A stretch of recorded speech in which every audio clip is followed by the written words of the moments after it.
Est-ce que t'as déjà rêvé de rencontrer ta star préférée? Oui? Non? Eh bien, dis-toi que même si t'es dans ce cas, t'es sûrement moins problématique que ce mec.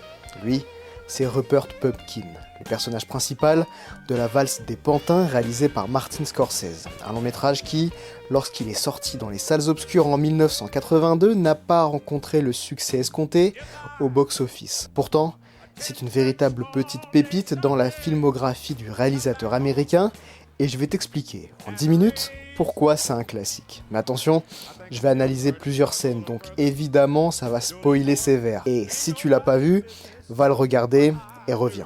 Tu vas voir, ça va être sympa.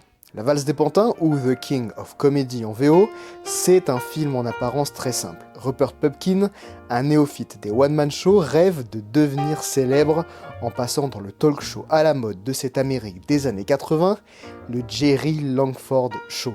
Et pour y arriver, il va s'incruster dans la voiture de ce fameux comique et lui proposer ce projet qu'il a en tête. Pour se débarrasser de lui, Langford va s'acquitter d'une vague promesse orale, mais c'est plus pour le mettre dehors qu'autre chose. Pour Rupert, qui y croit vraiment, c'est le début d'une très grande désillusion. Et si ça te rappelle quelque chose, c'est normal. La Valse des Pantins a inspiré en grande partie le Joker de Todd Phillips, sorti en 2019, dans lequel on retrouve d'ailleurs De Niro, mais cette fois-ci dans le rôle du présentateur vedette, victime de son fan. Bon, on revient sur le film d'aujourd'hui. La Valse des Pantins, c'est le 7e long métrage de Martin Scorsese et son 5e projet en collaboration avec Robert De Niro. Et oui, je pense sincèrement que c'est un des meilleurs films du réalisateur. Et pour te le prouver, faut absolument parler de la performance de Robert De Niro, qui est, à mon humble avis, une de ses meilleures interprétations au cinéma. Il arrive non seulement à teinter le long métrage d'humour, mais également, d'un plan à l'autre, à nous plonger dans un état de gêne intense. Parce que oui, son personnage de Rupert Pupkin fait des choses qui sont socialement assez bizarres. Par exemple, dans cette scène au début du film, That's good. It's good, isn't it? Yeah, it is. That's good. Hey, Jerry, take it. Take it. Go ahead, take it. Consider it a gift. It'll work for you. I will. Not that you need the help. Jerry, seriously, you ever want lunch? My treat. Call my office. Okay. Okay. Jerry, you're a prince. ou encore dans celle-là. Is there anyone else you'd like to see? No, that's all right. I don't mind waiting. Which reminds me about the man who waited so long he forgot what he was waiting for. Well, would you mind waiting outside, Mr. Pupnik? This is a reception area, not a waiting room. I understand.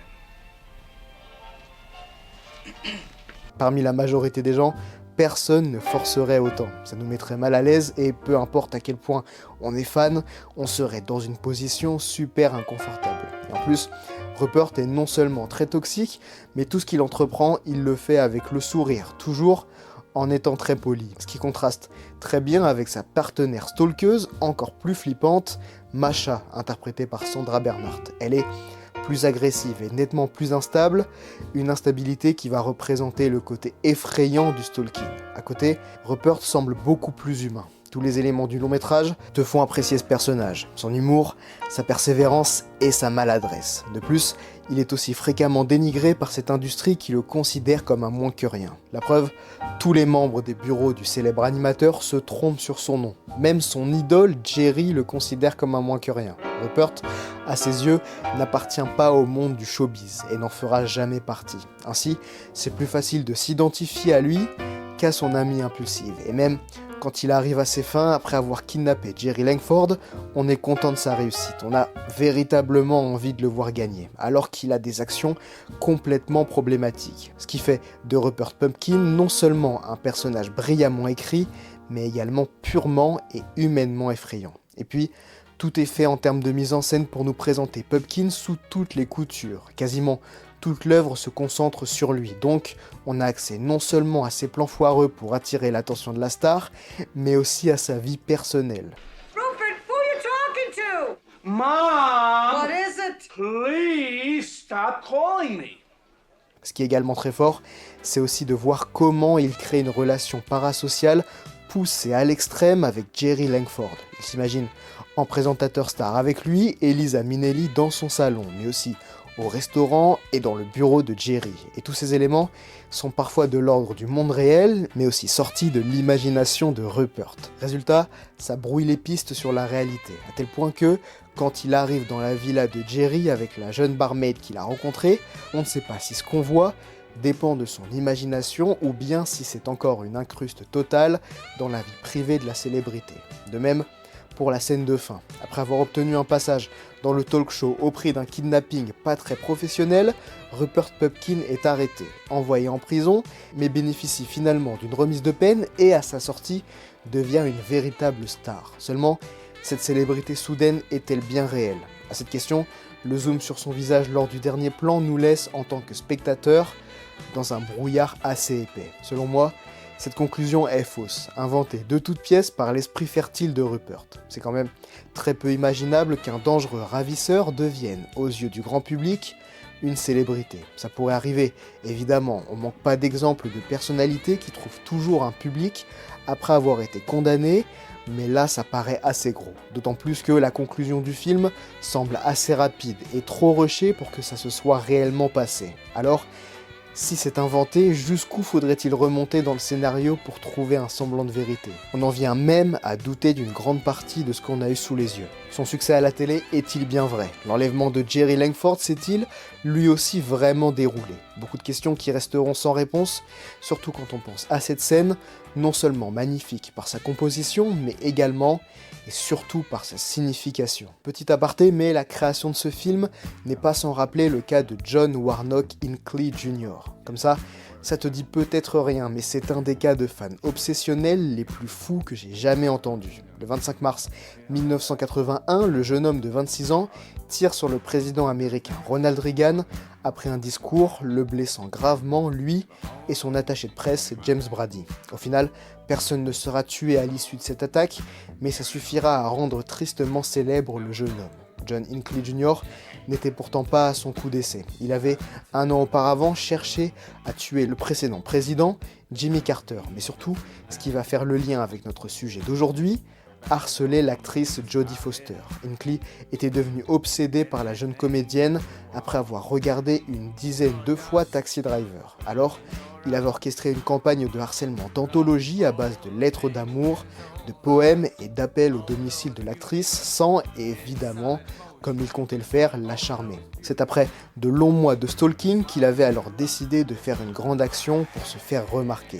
C'était pour lui soit détourner un avion ou assassiner un président, et c'est donc vers cette dernière option qu'il s'est tourné. Heureusement, il n'a pas réussi, mais cela prouve où, dans des proportions extrêmes bien sûr, l'idolâtrie peut mener. Bon, maintenant, parlons des thématiques de l'œuvre. En restant sur le personnage de Rupert Pupkin, le long métrage évoque l'isolement social avec un rôle qui n'est pas sans rappeler celui de Travis Bickle dans Taxi Driver, quelques années plus tôt, interprété également par Robert De Niro. Mais la thématique centrale, c'est évidemment l'idolâtrie et plus particulièrement ses dérives. Jerry Langford est en quelque sorte en retrait de l'œuvre, alors qu'il est la star de l'audiovisuel américain. Dans La valse des pantins, le personnage superbement interprété par Jerry Lewis est relégué au rang de victime d'une célébrité à double tranchant, se résumant aux gens bienveillants qu'il croise dans la rue, ou aux fous et aux fanatiques qui se jettent sur lui, qui l'insultent et qui le menacent avec une arme. Et enfin, plus largement, le film nous interroge sur notre rapport à la célébrité. Qu'est-ce que notre vision des personnalités connues disent sur nous? Eh bien, c'est assez simple. Quand telle ou telle personne est médiatisée, elle s'implante dans notre quotidien. Elle devient, d'une certaine façon, un repère dans notre vie. Combien de fois a-t-on été choqué de la mort d'une célébrité alors même qu'elle n'avait aucun rapport avec notre propre vie? C'est là le paradoxe du fanatisme. On croit connaître l'acteur, le musicien, l'animateur parce qu'ils représentent des safe places, des gens qui font partie d'une œuvre qui nous fait nous sentir bien. Alors, inconsciemment ou pas, on idéalise l'icône, le personnage, et non pas l'humain en face qui pourrait bien être différent de ce qu'on s'était imaginé. Dans le film de Scorsese, Rupert Pupkin ne voit que le Jerry Langford de la télé.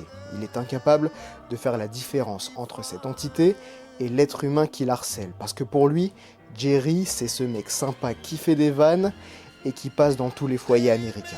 Alors, il essaie de nouer une relation avec lui, de lui ressembler, voire même de le remplacer pour connaître cet intérêt puissant que ses fans lui portent. Parce que oui, comme je l'ai évoqué plus tôt, Rupert ne veut pas de la célébrité pour l'argent ou la réussite. En vérité, il la désire pour être aimé et reconnu, chose qui ne lui arrive pas dans sa vie. Et quand, dans son propre quotidien, il ne peut pas y accéder, alors il va la chercher, transgresser les barrières sociales et légales pour acquérir une reconnaissance factice et, comme ces scénarios, illusoires. Better to be king for a night than schmuck for a lifetime.